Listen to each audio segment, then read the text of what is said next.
it could be so obvious and right in our grasp that a lot of people don't see it coming. After all, one of the most famous sayings of all time when it comes to hiding things is just hide it in plain sight, because odds are someone's not going to expect that.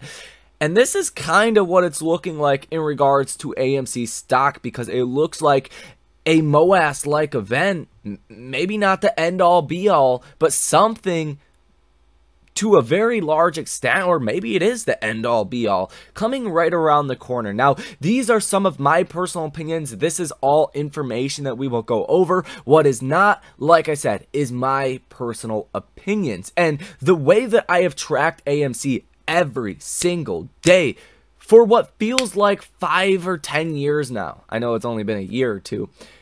It feels like a long time.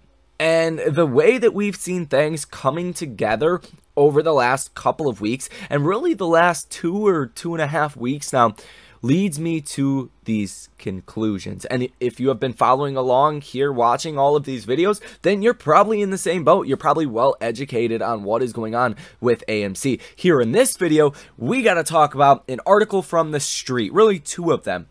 First one, AMC stock is the mother of all short squeezes on the table. And then this one, AMC stock, could a Q4 earnings beat be a short squeeze catalyst? Ladies and gentlemen, we have a lot to discuss in a very short amount of time. Hit that like button and subscribe to the channel. If you are new here, well, you got a lot of catching up to do in regards to potentially this next upcoming rally, and I do encourage you to do so if you want to be involved in this community. Definitely will welcome you with open arms over here. So first things first, with this article, again, AMC stock is the mother of all short squeezes on the table. Subtitle says AMC stock is seeing increasing short demand and skyrocketing borrow fees, plus an important vote and a critical earnings report for the company are both fast approaching. If we get into exactly what is said, the key points here, it says high demand to short AMC stock has pushed borrow fees up by triple digits in the last few days. Retail investors re-upping their bullish positions in heavy beaten down tech and meme stocks may create an unfriendly environment for short sellers. AMC shareholders, aka the apes, have long tried to trigger a massive short squeeze in AMC stock. Do they finally have their perfect setup? And I don't really think there's a better way to put it than saying a perfect setup. We're there. This is the perfect setup. Now, let's get into exactly what is said. So it says AMC borrow fees to the moon. It's certainly not news that there's been heavy demand for shorting of AMC Entertainment. As of January 30th, about 23% of AMC's float is shorted. That implies approximately 118 million shares are currently held short. However, over the past couple of weeks, short demand has reached extreme levels, pushing already high borrow fees to stratospheric levels as the available pool of borrowable AMC shares has shrunk considerably. The chart above points out that AMC borrow fees at one point crested over 700%. They currently sit near the 500% mark. There are a few reasons behind this sudden surge in short demand.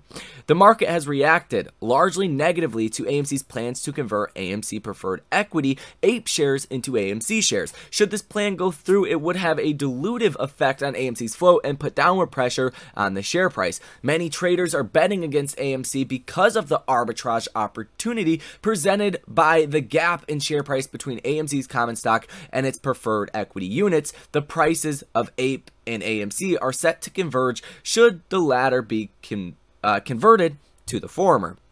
Crucially, though AMC shares are trading above $6 per share, while AMC shares are nearer to the $2 mark, that means AMC shares have quite a bit of room to fall if these two are to, quote-unquote, meet in the middle. Short demand is also being fueled by simple fundamentals. AMC's business is struggling, and the company will need to accumulate cash quickly to be able to pay off its mounting debts. So there are several legitimate factors fueling short interest in AMC. However, borrow fees reaching astronomical 500% levels can be a harbinger of a short squeeze. Short sellers in this situation have almost no margin for error. If AMC's stock price doesn't tank, and quickly, shorts will have their margins devoured by fees. Any upward momentum can pressure shorts to close out of their short positions, driving the share price further up and triggering a short squeeze.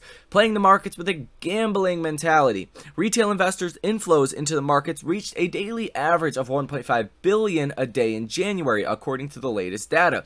The high retail activity seems to be spurred by a less pessimistic outlook for this year, which has been spurred in turn by an apparent peaking of inflation. In January and February thus far, we have witnessed impressive rallies in several speculative retail favorite stocks, such as Tesla, Bed Bath & Beyond, GameStop, and also AMC. It goes on to say, in an interview with Yahoo Finance, Interactive Brokers chief strategist Steve Sosnick points out that one of the drivers behind this high volume of retail speculation is zero and short dated options. Now, let me just break this down so we don't have to kind of go through all of this. Basically, what it is what I said in yesterday's video, that it doesn't necessarily matter what the Stocko tracker data looks like right now. Not that you have 33,000 calls in the money, 77,000 calls out of the money. What really makes a difference is, say, even 100,000 options, or just call it 10,000 options. Doesn't even matter. 10,000 options bought for this Friday that are close to the money. Call it the $6 strike. They're in the money a little bit.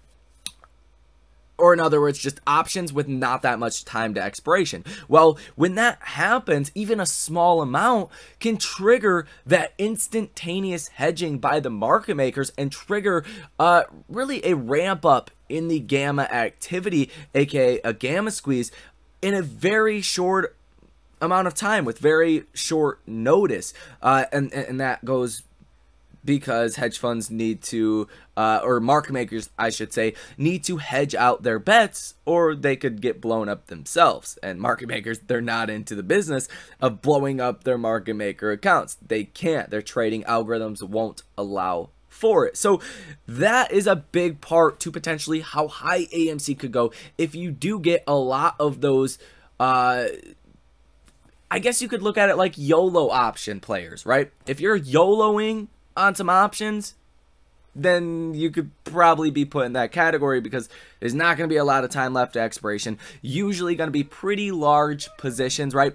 I do not suggest anyone does that. That is never going to be a way to consistently make money, but some people are still going to do that. And that will, in theory, if AMC is going higher and sentiment is bullish, that will help AMC also go higher. And that's what really this whole section of this article does talk about. Now, if we read the last couple of paragraphs here, it says, should investors brace for the mother of all short squeezes? Many of AMC's loyal shareholders remain in the game, holding their positions, not necessarily because they believe in the fundamentals of the company, but rather because they are hoping for a massive short squeeze. The current moment is undoubtedly tense for those betting against AMC. Borrow fees are stratospheric and share availability is low, and yet market sentiment surrounding AMC is probably at one of its most bearish points in the last 2 years. Crucially, according to some market experts, a short squeeze is not necessarily spurred by the percentage of float that is short, 23% in AMC's case, but rather by how much short sellers' money is at stake. Ortex data points out that there are about $746.4 million worth of AMC short positions. Last year alone, with a 50% drop in AMC's share price, short sellers had pocketed about $1.73 billion in mark-to-market profits. That means they had a significant buffer against high borrow fees. This year has been a different story. AMC shares have risen over 50% in a little less than 2 months, and borrow fees reached over 700%. Short sellers have not made a 2022-like killing in 2023 thus far. For a significant short squeeze to occur, though, a sizable buying catalyst is needed. This catalyst could take the form of AMC's fourth quarter earnings release on February 28th, or the company's vote to convert APE units into AMC common shares in early March. With all of that being said, considering the high short demand for AMC and retail investors' renewed speculative vigor, I see a strong setup for a short squeeze ahead, I see a strong setup for a short squeeze just ahead for AMC stock. Whether that squeeze will truly be the mother of all short squeezes, only retail investors' reactions will determine. Now, we are running a little bit short of time now here in this video, so we'll have to look at this article in the next video. And guys, I highly recommend you guys watch the next video because this article goes over all of the data here, attendance numbers, what AMC is expected to announce for earnings, when there could potentially be a net profit, all of these different things that could contribute to a short squeeze. Now, I want to give you guys a little preview of kind of the conclusion of this whole article, so you guys kind of know what you're getting in store for, at least in the next video. Now, this article's, or this paragraph I should say, or sentence says, if high volume buying occurs, shorts are at risk of getting crushed by a combination of direct losses and borrow fee losses. However, considering the unpredictability behind AMC's trading performance, even a relative minor earnings beat could be enough to drive retail investors into a frenzied rally, just the catalyst needed for an epic short squeeze. So, hopefully that gets you guys excited, as well as everything else that you have heard so far in this video. Guys, that is going to do it. Make sure that you watch the next video coming out. We're going to wrap up all of this, literally everything you guys need to know, heading into AMC earnings tomorrow. We'll even talk about potentially how high AMC stock could go. That is going to be all for this video. Hit that like button and subscribe to the channel if you have not already. Thank you guys for watching, and I will see you in the next one.